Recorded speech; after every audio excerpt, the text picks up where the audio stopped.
this. Hey everybody, blah blah blah blah blah blah blah. Okay, many mumbling mice. All right, okay, take two.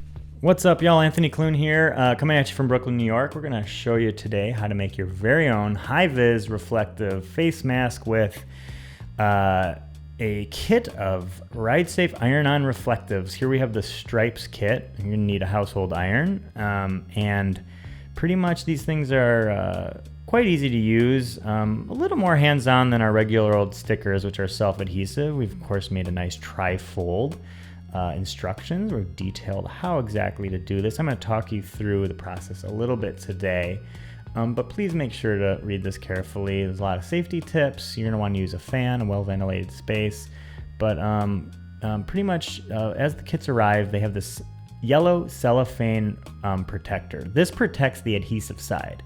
So the side that you've pulled this cellophane off of is the glue.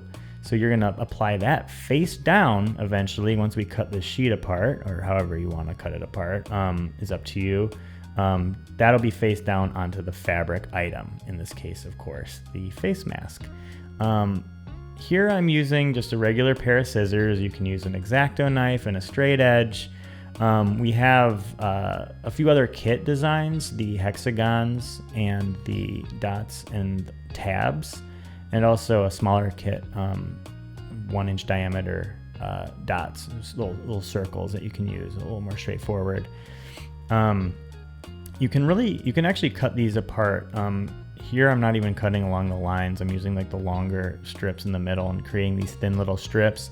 Not exactly taking the greatest care, to be honest, to make sure that's super perfectly precise. I just wanted to kind of demonstrate this and show you how easy it is.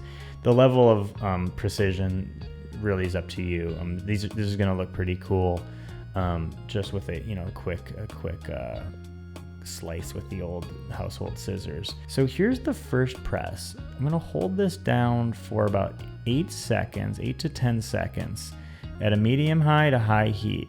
So what this is going to do is make it so that we can release this plastic pre-mask. This is the part. We're going to remove that and throw it away. So now what it should have formed a little bit of a bond with the fabric, the decals.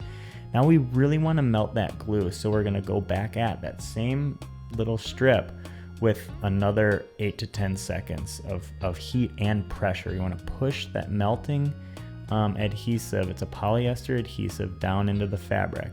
And it's okay if you don't get it on the first try. You're gonna need to take a little time and get a sense for how much heat and pressure. Every household every iron is different. There you go. See, I'm pulling away that plastic pre-mask. I'm gonna throw that away. Once again, this is the finishing press. And so we're gonna speed this up. I'm just gonna keep narrating it and kind of repeat myself like a parrot, if that's cool. Here's the square. This will be for the one panel right in the middle. Kind of press, tap, tap, tap, remove the plastic pre-mask, go at it with the finishing press.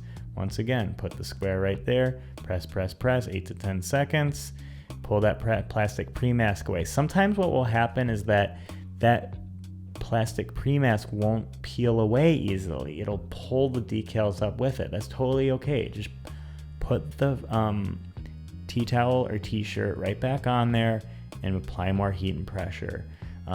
You're basically melting that glue down into the fabric. And so there you go. You got yourself a Hi-Vis face mask. It'll be a lot more visible on the road at night to motorists or anyone sitting behind a pair of headlights. Yeah, that's about it. Let's try it on. This is a tie behind the head mask kind of deal. I also got my customized helmet that we prepared another video, and there you go. It's kind of cool, Tron dude. Yeah, that's about it. What do you guys think? Everything makes sense? If it doesn't make sense, you can email us at design@rydesafe.com. We love to hear from you. It's always cool to see customer pics. So if you guys want to email us some pictures of your own projects, or if you share on Instagram, Facebook, Twitter, Reddit, that sort of thing, you can use the hashtag RydeSafe with a Y, RydeSafe. You can subscribe to us here on YouTube. Stay tuned, stay safe out there, don't breathe on anybody, and don't forget to ride safe. All right. Peace.